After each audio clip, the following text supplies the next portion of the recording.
I think people from non-traditional backgrounds have a really hard time feeling like they've earned their spot in the room. I think what a lot of people fail to understand around imposter syndrome is that we're all working with a different piece of the pie. So like, yes, imposter syndrome is still a thing. Just remember that like you're going to be working in this industry for a long time and you're never going to get to the top and you're always going to be disappointed in yourself, meaning that you have to feel like what you're doing matters to the world. So if you have autonomy, mastery, and purpose, you're going to be far more motivated than you will be if you just have money. At that time, you are at the peak of your career. You can say at that time, that happens to you. Yeah, that was rough. I was dying on the concrete for 90 minutes and people were like stepping over me because they thought I was just like random homeless guy downtown LA. They never caught the person. They didn't, and I'm okay with that. Because that's a life-changing It changes event. Everything. It changes everything. I think most people are here to leave a dent in the universe, as Steve Jobs said. You know, we want to leave a little bit of a mark, and we want to come and bring love and leave with love, and that's all you get to carry with you in the end. So try in that direction. So I had like 5 different jobs at the same time. It was a lot. I worked 120 hours one week. That was intense. I can relate to that. Yep. And still broke. Still just crippling poverty because life is very expensive when you're poor.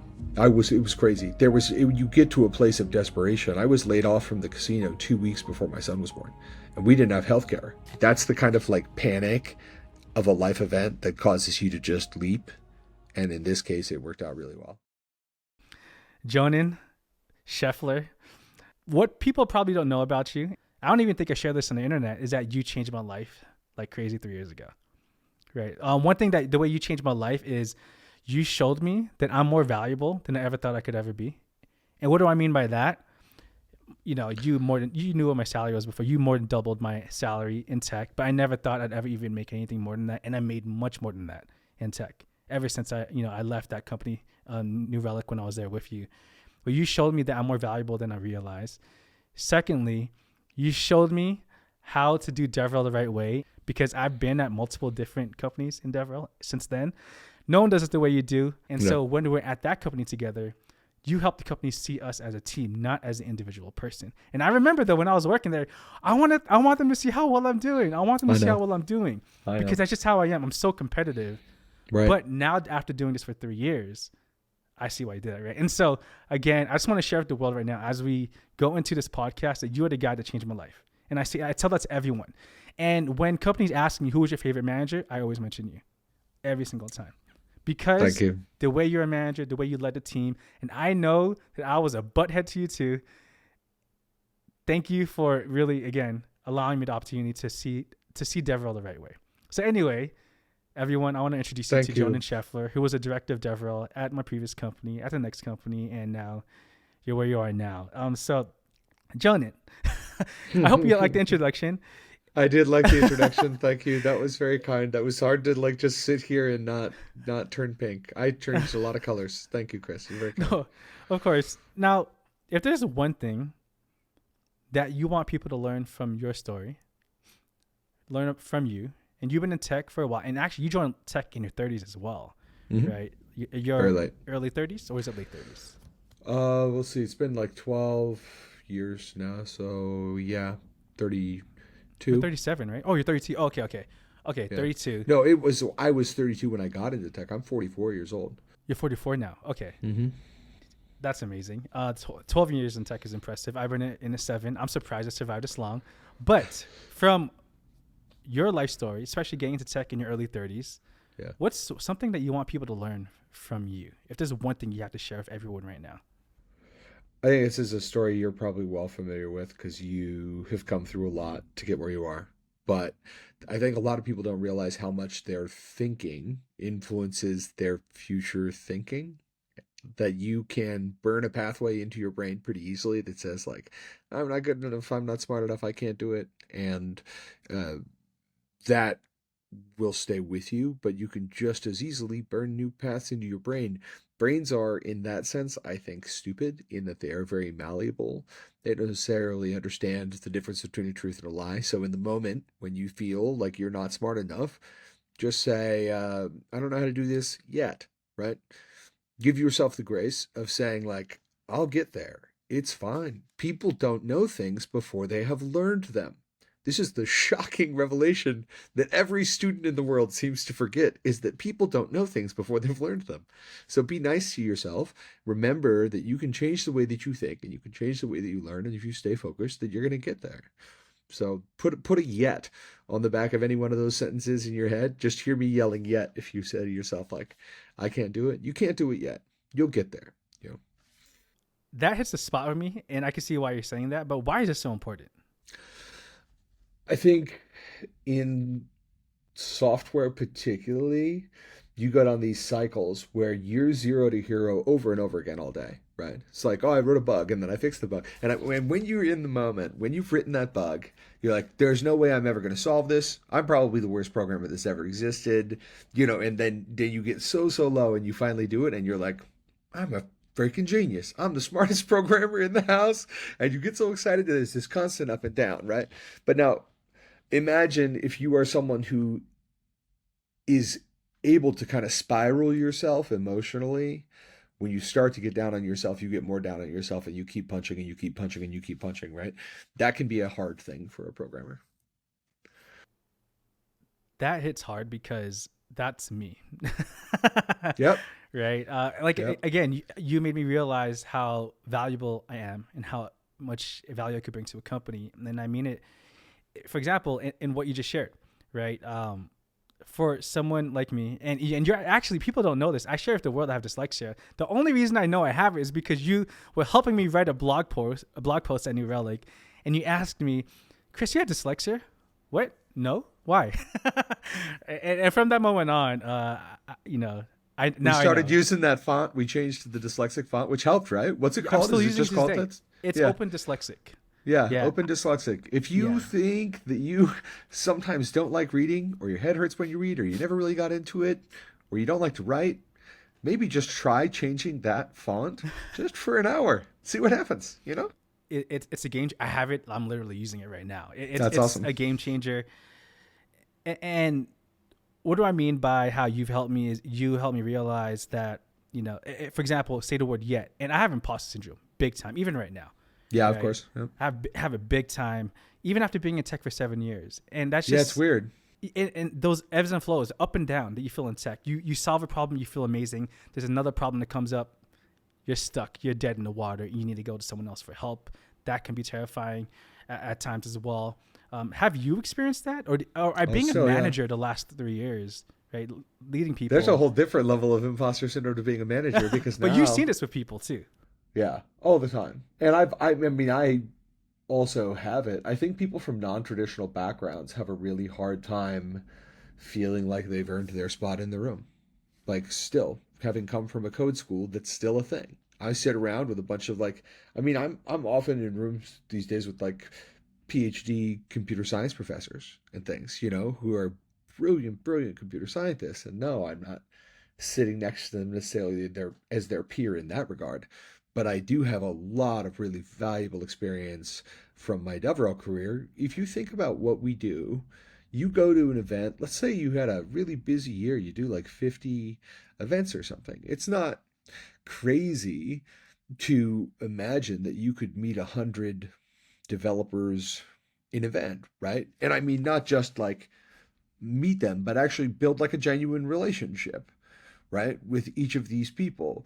And now you've got 5,000 developers who are the wind at your back and inform all of your opinions. And these developers are just like personal connections, like close personal friends that you would have at your home, and that's a massive number of people. And you build this up over a career, and suddenly, like between that and the times I've been on stages and singing karaoke too late at night, I've I've probably been there. talked to like 100,000 developers in my career. And so when we go into a company and we give people advice on things, even the kinds of things that you and I are just talking about here, that's far more valuable to their developer experience journey than anything else, their DevRel journey, right? Than anything else that you could bring. So it doesn't necessarily matter that we come from different backgrounds, right? I think what a lot of people fail to understand around imposter syndrome is that we're all working with a different piece of the pie. If by some miracle I study every waking minute of my life until I die and acquire 1% of all of the software knowledge there is to have, That would be incredible. 1%. There's a lot of stuff to learn. And if you did the same, we would have a different 1% in the end. And so what's happening is you're looking at other people and their slice of the pie doesn't overlap your slice of the pie. And you're like, oh, I don't know anything. Chris knows all this great stuff about podcasting and YouTube and video production. And I can't do that, you know, and I can't. You're way better and faster at this. We've actually done this experiment where you produced a video and I did too. And you were crazy good and fast. Yeah. So like I'm looking at your skill set and comparing that to mine, but that doesn't mean that mine are any less valuable necessarily, I guess. So like, yes, imposter syndrome is still a thing. Just remember that like you're going to be working in this industry for a long time. And if you are constantly evaluating yourself against everyone else's 1%, then you're looking at a 99% unclimbable mountain. You're never going to get to the top and you're always going to be disappointed in yourself, and you're good enough and you're smart enough and I like you. So please don't instead. I think accepting that you don't know everything and accepting that that's okay, right? You don't know the things you need to learn yet. Yeah. Very important, because when I receive a new project, for example, I'm doing interviews here and there, right? I shared with you just before we started recording this that I don't need a job right now. I don't need a job for a while. I'm happy with what I'm doing. But if I do join a company, it has to be something I thoroughly enjoy. I just had an interview with this AI company, and their product's pretty interesting. I have no idea how to use the tools they want me to use, but I think because I don't need the job, I don't feel that imposter syndrome. I just feel I'll see what I can do. Yeah, exactly. Right? But I need to learn how to feel that if that is my job full time as well. Yep. I think people need so there's Dan Pink wrote a book called Drive, and it's quite well known in tech communities. And one of the big pieces of this book is about like the science of human motivation, right? I mean, it's about what motivates people. And he proposes that there are three things fundamentally that motivate you in work. There are autonomy. You need to feel like you are free to do things that do the things the way that you feel they should be done. Mastery. You want to feel like you're getting better at those things or better at something, right? This is why humans like to play the guitar and other things that like randomly, aside from maybe some social benefit, don't provide like practical survival benefit, right? It's hard to hunt with a guitar, right? You have like autonomy, mastery, and then purpose, right? So meaning that you have to feel like what you're doing matters to the world. So if you have autonomy, mastery, and purpose, you're going to be far more motivated than you will be if you just have money, for example, as was proven by the studies that he quoted over and over again in a short talk, a TED talk, that money does not motivate people past a certain point. We need enough money so we are not in fear for the security of our families and our health and our education and housing, food. Once we have those things, now we're looking for something else. And so you probably want autonomy, mastery, and purpose 9 times out of 10. Yes. Literally what I'm looking for. Yep. Literally what I'm looking for right now. Now, when I left New Relic, is it okay if I say that? I'm not sure if you signed it. Okay. Yeah. So, you know, when I left New Relic, I left after like 10 months. And then a few months later, you're in San Francisco. Yeah. I believe you're riding a scooter. LA, Los Angeles. In Los Angeles. You're riding a scooter, which is crazy, by the way, in LA. From someone who lived in LA for so long, too. Okay, you're a brave man, right? Yeah. You're in LA riding a scooter, and you end up in the hospital. Yes, got hit by a car. For a while. You got hit by a car. At that time, you were at the peak of your career. You can say at that time, director of DevRel at a large company that's already public. That happens to you. Yeah, that was rough. How bad was that? It was awful. It was awful. Awful. What happened? Like, did you break your leg? I didn't break my leg. I was on a scooter coming home from the party that we threw. So we threw an after party at KubeCon on the rooftop of the Intercontinental Hotel, which is the highest bar on the West Coast. It's the highest place you can stand on the West Coast. Nice hotel. And we took the entire KubeCon community up there, all of these people who are from the DevRel community, and we stood on top of this beautiful building, and people, I think, had a really, really nice time. So I'm there and cleaning up after everybody, helping everyone get out and like making sure everything's taken care of at the end of the party, because it was our party that we're putting on, right? Got my little scooter going home, and I got hit by a car head on. Head on, not from behind. Hit and run. Because we know because the telemetry data on the scooter went from 28 miles an hour to 0. dead stop, pop. And so I got hit head on, probably with about equal force. And you Also, you don't remember it happened. If you said telemetry data, that's what you only know because of telemetry data. because they took it from the scooter, yeah. So I was in the street in downtown LA with a bleed in my brain and lying on the concrete face down. Um, and dying. I was dying on the Yeah. concrete for 90 minutes, and people were like stepping over me because they thought I was just like random homeless guy downtown LA, right? Which is just like a horrifying story. I Yeah. now live in Germany a good part of the year, and it's actually illegal in Germany for a citizen to walk past another person in need of medical assistance. It's illegal if you do not render aid to your fellow citizen, assuming that it doesn't like cause put yourself in danger. You know. Anyway, yeah. So got lucky. One of the coworkers of ours was walking past and recognized that new Relic logo on the back of my shirt and picked me up on the street, got me to a hospital. The hospital ended up being a really poor facility, but I got out after a few days and transferred up to Portland and went up to see some real good people who fixed up my face real nice. But I broke my skull and my jaw, and I mean, I have some horrifying pictures I could show you. I was pretty messed up. So you almost died in Los Hmm. Angeles Yeah, 2 years ago. yeah. They never caught the person. They didn't, and I'm okay with that. I'm I'm kind of happy about that, I think. Would have taken more of your time. It's not just about time, it's about like if we think through the possible outcomes where someone hits someone that badly and leaves them there bleeding like that, they are drunk or high or both and don't care, right? In which case, it's not like I'm going to get any money or any kind of punishment. I'm going to Because go and they put have them no money.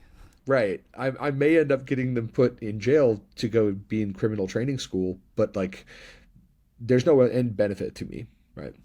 Um, and then there is the kid, and this is the one that messes me up a little bit. It's like some teenage kid, because if you hit someone with your car, Chris, you're going to stop, right? Most reasonable people Oh will yeah. stop. Oh, well, You're not I'm trying to not be on risking the it. hook, right? For Not a risking hit it. and run, No yeah, way. It's not no worth it. way. That's how you go to jail for 30 years I'll instead go to of jail for 3 years. yeah, No way. exactly. Yeah. Yeah, right. So, yeah, the other one that I'm worried about is that it's some young kid who just panicked and didn't know what to do, and now they're going to drive around for the rest of their life with the impression they've killed someone. Because I was probably looking pretty dead when they drove away from me, and that's a really sad one for me. How can you be that way? Hold on. I know you're a very nice person. How can you be that nice though? Like, is that just to help you cope with the situation? Because I couldn't think. I would be pissed. I would go look at every camera at every restaurant to find this person. Yeah, Prosecute them. That's just me. yeah. I mean, revenge is a sword with a blade on both ends, right? Yeah, it would have consumed me. Yeah. Would have consumed me. Yeah, it's just not worth it in the end, right? Like, You're in the hospital. Peak of your career again, right? What's what's going on in your head? I'm not sure if you're even able to think. Or let's say you're at the next hospital in Portland, right? What's going on in your head? well, not a lot, unfortunately. I had pretty severe brain damage from the accident. I permanently lost my sense of smell, which is the most frustrating part. So, like, That food means you doesn't can't taste taste like it anything. does. Yeah. Like, well, I can taste with anything you can taste with your tongue, but it's known as anosmia. It's the same condition that people got from COVID temporarily, but in my case, it's likely Permanent. permanent. Yeah. And then I had a concussion, real severe concussion. For maybe a year, I had a really hard time with short-term memory uptake. Like working in DevRel, usually it's because you're quite good with people's names and faces and you make friends easily and you remember them. And I would reintroduce myself to the same person 3 or 4 times in the same evening. It was really frustrating given what I do for a living. We're talking about like being, or like imposter syndrome, maybe non-traditional background, but always I think through it, I've felt smart. I think I'm smart. I know I'm smart. I do things that are hard to do with computers. I'm a smart man, right? And growing up with that in my era meant that I was the kid who was like programming the computer in the stairwell. I wasn't the nowadays like you're pretty cool if you're a nerd. You can fix people's iPads and stuff, help them use VPNs to get around their whatever.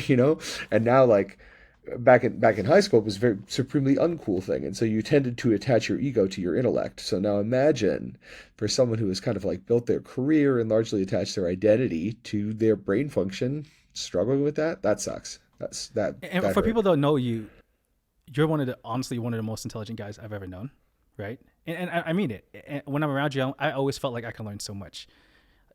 I always felt like that. And so people don't know you. I I see don't why. I mean like I'm just like yeah. I thank you. It's very very kind, but I'm blinking only in shock because I don't know what to say to that. That's a very nice thing to say. Thank you, Chris. Because you're very smart, I could see where you're coming from when you talk about how your memory just shocked, right? Right. The short, but that you eventually recovered from that. Yeah, it took about a year, a little over a year, and I started to like. I think I'm pretty close to what I had before, or whatever I'm going to get back of it. You know, after this long, you kind of forget what it was like before, but it was more obvious in the moment, and especially as a programmer, you like copy and pasting, or like even remembering the 6 digits of a SHA or something from git commit from like one tab to the next. I'm like, what was the? Dang it! I go back and forth and back and forth and back and forth. Yeah, yeah. That was a pretty tough life event. It's been a kind of rough, I don't know, 2 to 5 years for the whole planet. It seems. Yeah, Yeah. it's especially right now. Yeah. Did you have? And I'm going to ask this question because this was me. I was in the hospital a year ago. I was so overweight, 245 pounds, almost died in the Philippines. Good thing I had a big chunk of money in my bank because I didn't have insurance in the Philippines. I had to pay it all by cash. I would have died if I didn't have money. And when I was on the hospital bed, all I thought about was, why did I work so hard to make so much money in the hospital bed? And I like making a lot of money. I'm not going to say Yeah. I don't, but on the hospital bed, I just kept thinking about, I'm not thinking about my nice car. I have the best TV, my Italian leather couch. Like, I don't think about any of that. I'm not even thinking about my dogs. I'm thinking about why did I not take care, I was thinking about why did I not take care of my health so I can live longer. I'm engaged now, so I can spend more time with my wife. Right? That's what I thought about. And I'm curious, did you have any regrets thinking that you almost died, or are there any particular thoughts other than that came up? Because Yeah. that's a life changing It changes event. everything. It changes everything. You look at every moment of every day as like, this might be, I mean, none of us have any reason to believe that we get more than one lap around this universe, right? Honestly, maybe I don't want to get too deep into the like reincarnation argument, but let's just assume for a moment, okay, that we get one try, knowing that it's coming and maybe sooner than you think, kind of lights a fire behind you a little bit about a lot of things and deciding to get your priorities in order in terms of what you want out of your life. Like, wake up in the morning. This is a really like morose exercise now that I think about it, but just like think about that for a second when you get up, think I'm going to die. And that how does that change your day? Right. And maybe, depending on where you are with your own personal mental health, maybe you don't start waking up in the morning as like an affirmation and be like, I'm going to die. But I mean, think about it sometimes. Think about what that means for you and what you want to accomplish on this earth before you die. I think most people are here to leave a dent in the universe, as Steve Jobs said. We want to leave a little bit of a mark and we want to come and bring love and leave with love. And that's all you get to carry with you in the end. So try in that direction. That I think became much more clear to me after the accident. After that accident, you must have been on leave while at New Relic. And would you say that affected how do I say this? Your job at New Relic, being gone for so long, and then coming back from being sick? I was out when I was at New Relic, I was out on a medical leave and came back after that and took a little bit of additional time. And at the end of my leave, things had changed. Yeah. And I think it definitely Mm. affected um, my job there. Yeah. When you're gone for so long, which is unfortunate because you were doing your job Yeah, we were killing and it. got We almost won that award. You remember? We were shortlisted for the 2020 and 2021 Best DevRel team, Best New DevRel team. yeah. Yeah, We're making a statement. yeah, we were. We made a big splash, man. It was Yeah, in an era when people didn't know how to do DevRel online, and we were figuring it out and yeah, fast. We were doing it well. yeah. If That's I too if bad. if I can share, leaving New Relic at that time was honestly probably my biggest regret. Wow. Yeah, because again, seeing how people did develop other companies, seeing different managers, uh, I learned I had the best manager, right? The best team, to be honest, right? I learned so much. I think what I learned from that though was I was I was so new to this new world of working for larger companies, larger teams. I was so used to working in smaller teams. You don't really butt heads with people. You know the story behind this, Yeah. right? Dealing with other personalities. I am an introvert, although it's weirdly in front of the camera I'm very extroverted, but I'm very introverted, and you probably could tell when we were hanging out in person. Yeah. I didn't know how to handle that. Now I do after working in Denver all these years, and yeah, and so I regret that because I knew how well we were doing, and I really loved what we were doing. It was amazing. It was different. Live streaming, and then unfortunately I didn't go to any of the conferences, but having been able to do that, and also, despite the things I lacked in, you helped me. You helped me either way. Like I sucked at writing, I don't know and if sucked is the right word. You had a disability that prevented the beautiful writing you have in your head from getting to the page. And now you have a way to get around that. what people don't know is that you spent the weekend with me. I think it was a whole Saturday with me Yeah. helping me write a blog post. It was fun. It was a good day. I We felt got through so it. terrible. I Oh, felt yeah. so humbled, but also thankful, right?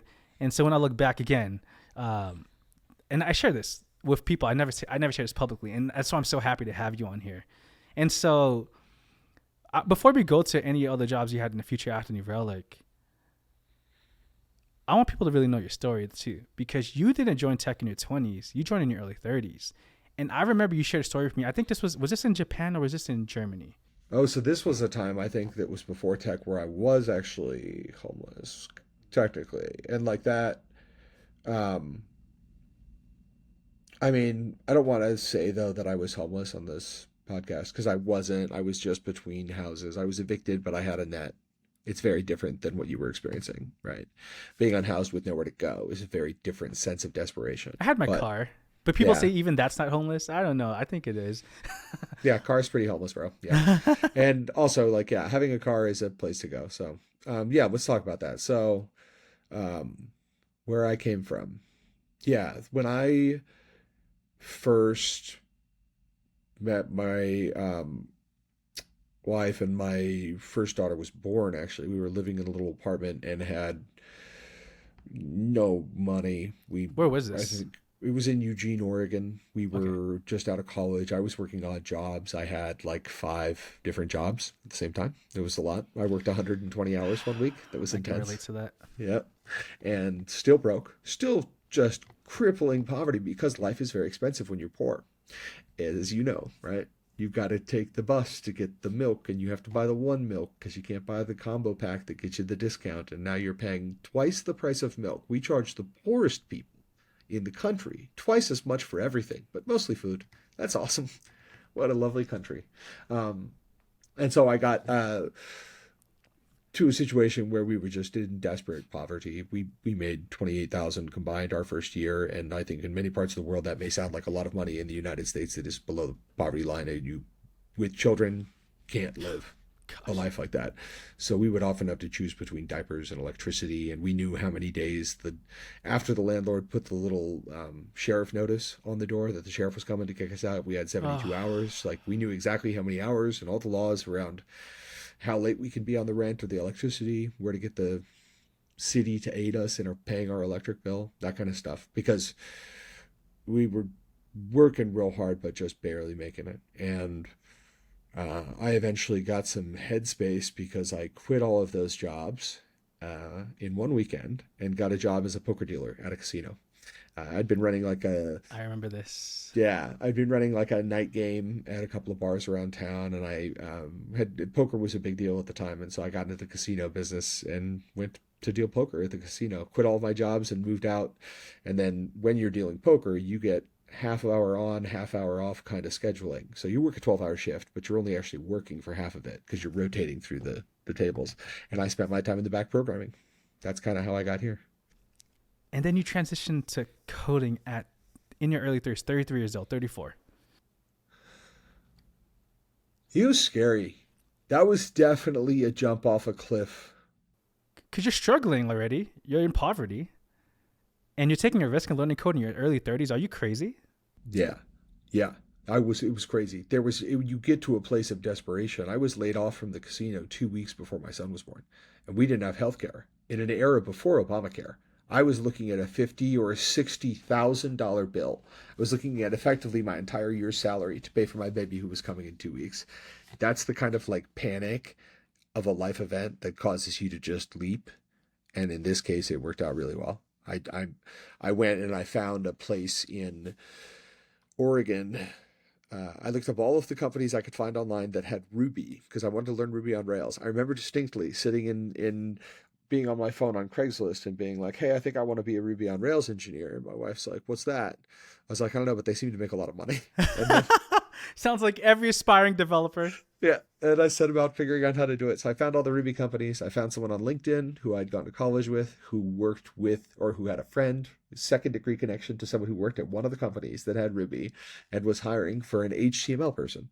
I could do HTML. I could chop up a Photoshop file and make you some JPEGs. And this is back in the day where we were making Internet Explorer 6 compatible websites. It was Oh horrible, my but it gosh. was HTML, CSS, and I was okay at it, you know, and I got my foot in the door and eventually talked them into making me an apprentice engineer. And then I got into a boot camp. Which coding bootcamp did you go to? It was a program called Hungry Academy. It was entirely funded by Living Social, which was a Groupon competitor. And Living Social put up a couple $1 million to bring 24 of us and pay us full-time salaries for 6 months to learn to code. It was a paid boot camp. We got paid Wow. software engineer salaries, the same salaries we made when they hired us out of their own 6 month boot camp. I think this is brilliant, and I'm shocked that more companies aren't doing this. I don't know why you wouldn't do that. That like opportunity to build the institutional knowledge. Yeah, because the people who are going to be lecturing in those courses are from your engineering pool, right? These people are going to be so tightly woven into the organization by the time they get out of the code school. It was literally like on the floor below the actual engineering team. One of the things I regret about that program is that they didn't make an effort to mix us more with the actual company, but it was amazing. I got really, really lucky. I won a lottery of life to get into Hungry Academy. And you're very good at it. You're very good at coding, from what I've seen.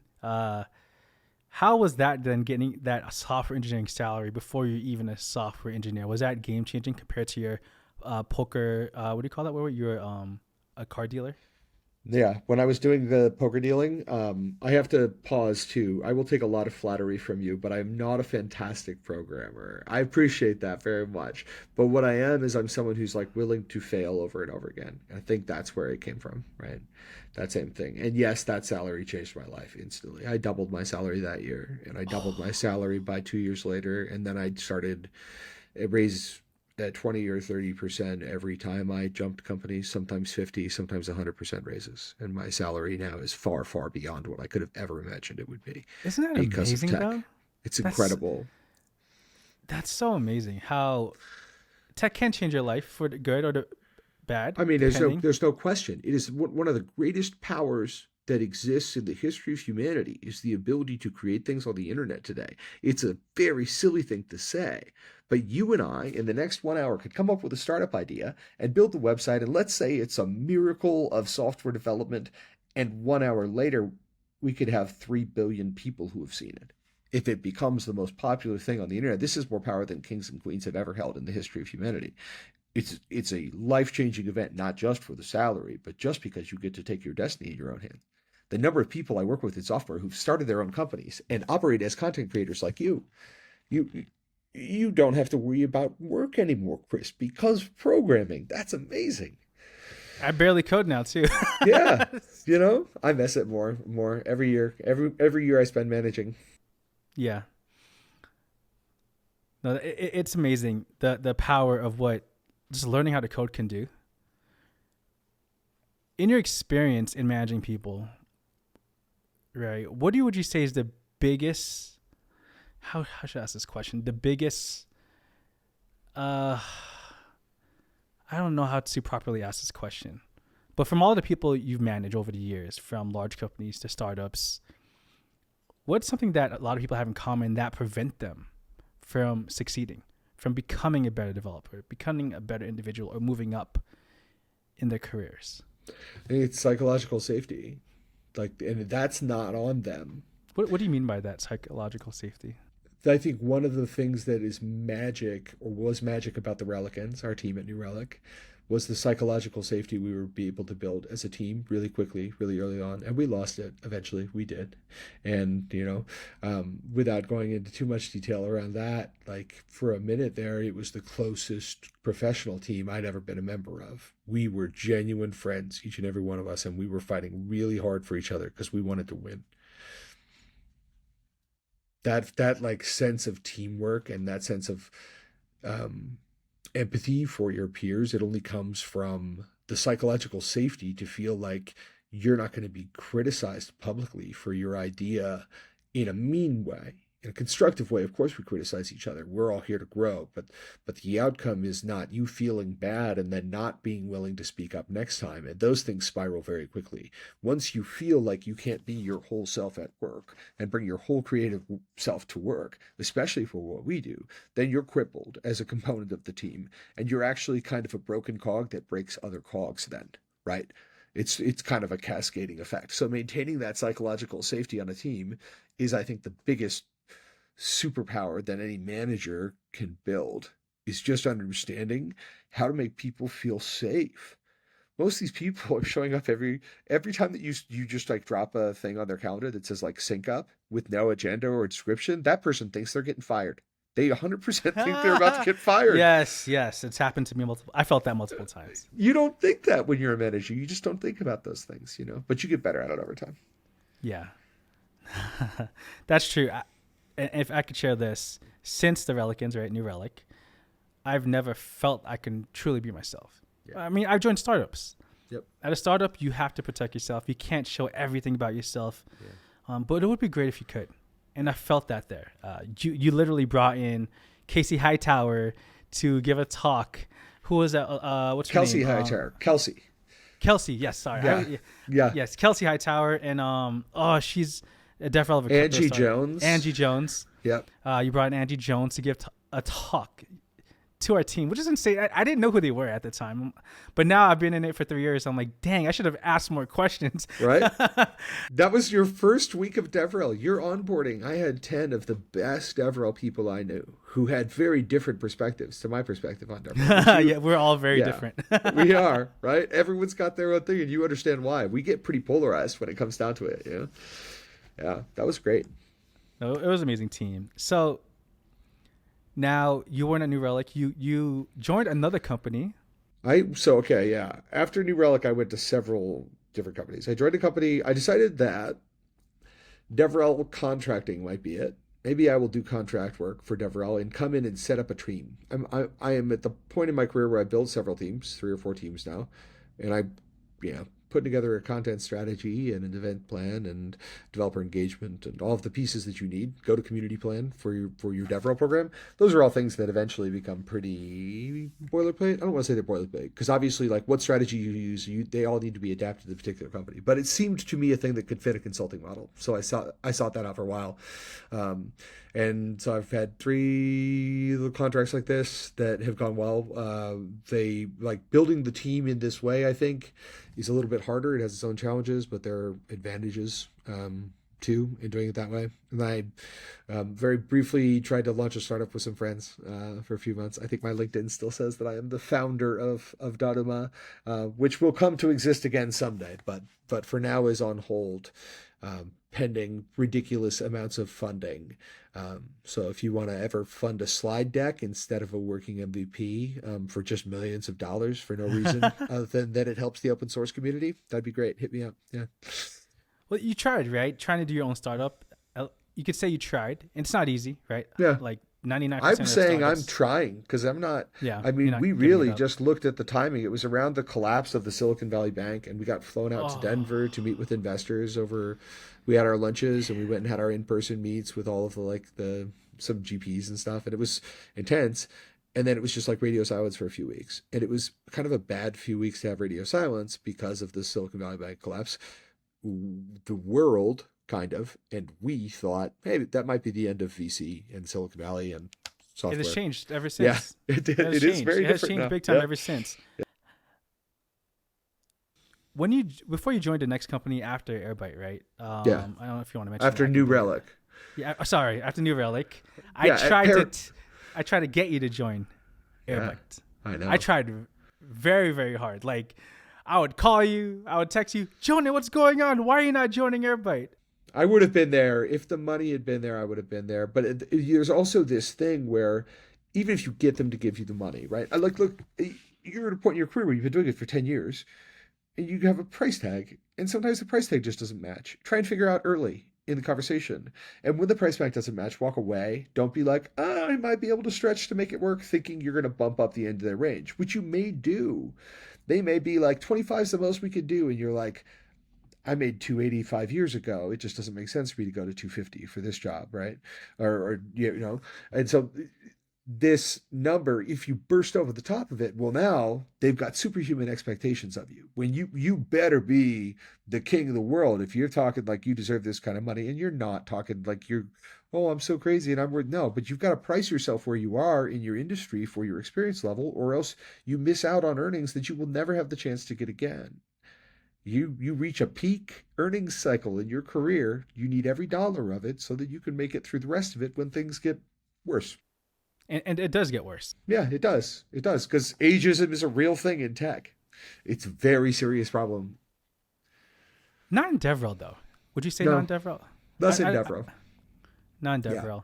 I think maybe it's still a thing. I mean, all of the isms are present everywhere, but less so probably in DevRel than on software teams. It's much more likely for you to see, less likely, I think, for you to see a 44-year-old man just on a software engineering team, which is unfortunate because that IC path, the individual contributor path, is at least as valid and difficult to climb as the management path. But in levels, the Radford levels that they use in the United States, a management path is offset by an individual contributor path, as to say that, like, if you get to the top of this individual contributor path, you will only ever reach the level of what is VP on this management chart that they draw. And that's absurd to me. That is absurd to me. You're losing so much value. Some of the people I worked with at New Relic in the original days, I was there pre-IPO. I got to work with Ward Cunningham. He made the wiki. We would be sitting there pair programming some days, and he'd be like, I mean, if we were going to make a language to do this, what would it look like? And like start writing a language, like I'm just going to quick draft a programming language here, because that's the kind of programmer Ward is. You're going to leave that kind of a valuable resource out in the community so your tech company can look cool in the brochures with all the hip 20-year-olds in the ball pit. It's just dumb. Yeah. Yeah. Yeah. That's crazy. Yeah, no, that's crazy. And you know what I've noticed in tech, though? What I've noticed in tech is that I don't know if I should say this. I mean, it's a business. No one cares about you They unless it's don't. your company. Yep. No one cares about you, and hence why I decided to really go all in on YouTube, and I'm working on these tutorials. Hmm. Even when I join in tech, I'll hire a part-time, maybe full-time employee to continue helping me build that, to build my side income, because no one cares about you, right? Now, talking about that, you've been in DevRel for quite a long time now. Should people still consider doing DevRel from what Oh, you've seen absolutely. so far? We need DevRel Really? more desperately than we've ever needed it. Yeah. There's less roles available right now. I mean, there's less roles of everything available now. It's just people are dumb.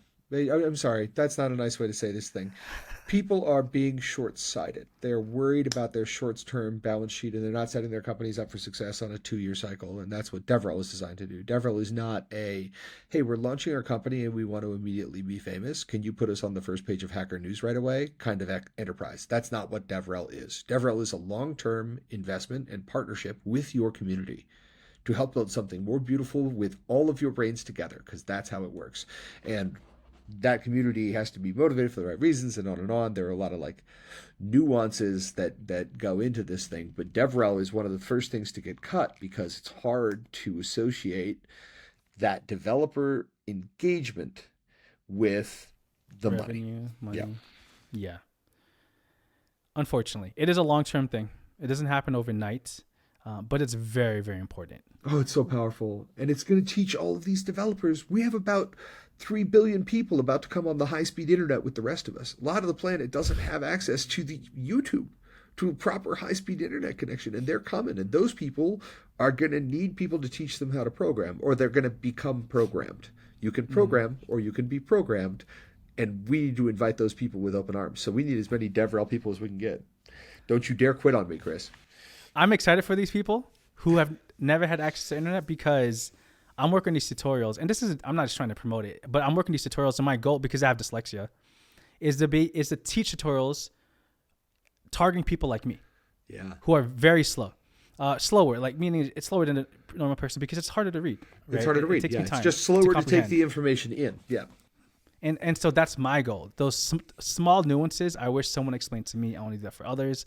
And so I'm working. I have 2 websites I bought. I'm not sure which one I'll use. It's Never Learn Code Again, Never Learn Again, or Never Learn Code Again. Okay. Meaning, like for me, I kept buying JavaScript tutorials over and over again, trying to understand JavaScript. Why couldn't there just be one JavaScript tutorial that taught me enough where I didn't need a tutorial again? And so that's my goal. That's Right. awesome. I like the name, by the way. Never Learn Again is a good name because it, like, even the word learn kind of becomes a trauma trigger for people who have learning disabilities. They're like, learn sounds like a lot of tears on my textbook. No, I'm not interested in learning. Thank you for offering, you know? And you get to a place where, like, yeah, that's a cool name. Never Learn Again. I like it. And it was available.